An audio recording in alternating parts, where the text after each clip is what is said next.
Hello friends, welcome to our channel. ఈరోజు నేను గార్డెన్లో డ్రాగన్ ప్లాంట్స్ని కట్ చేస్తున్నానండి. ఎందుకంటే ఇప్పుడు ఫ్లవరింగ్ టైం కదా, మనం గ్రోత్ ఆపాలి. కొంచెం టిప్స్ అలా కట్ చేయండి. ఇది చాలా మంచి టిప్ అన్నమాట. ఎవరైనా డ్రాగన్ మొక్కలు ఇంట్లో ఉన్నప్పుడు ఏప్రిల్లో ఇంకొంచెం లేట్ అయినా అది చెప్పాలంటే, నేను ఊరది వెళ్ళడం వల్ల నేను చేయలేదు. చేసి దానికి నేను సాప్ పౌడర్ పెడుతున్నాను.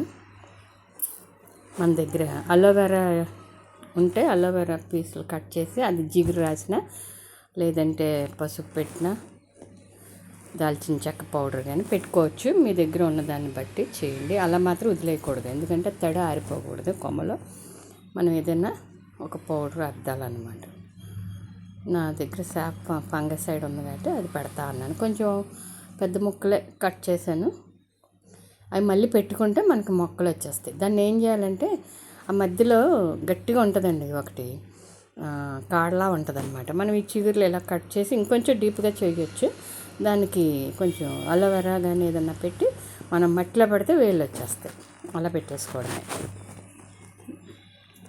ఇది పెడతా అన్నాను పౌడరు, సాఫ్.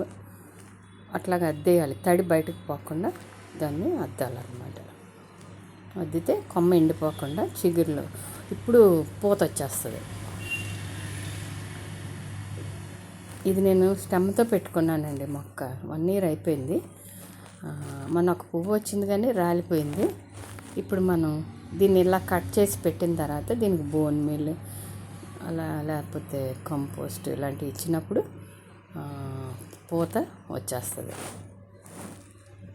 ఇది సీజన్ కదండి, మనం కొంచెం కేర్, డ్రాగన్ మొక్కల మీద కొంచెం కేర్ తీసుకోవాలి. అదండి సంగతి. నా దగ్గర 3 మొక్కలు ఉన్నాయి. ఇలాగ స్టెమ్ పెట్టుకుంటే మనకి మొక్కలు రెడీ అయిపోతాయి. ఇక్కడ చూసారు ఆల్రెడీ ఒకటి, దానికి అదే పువ్వు వచ్చింది.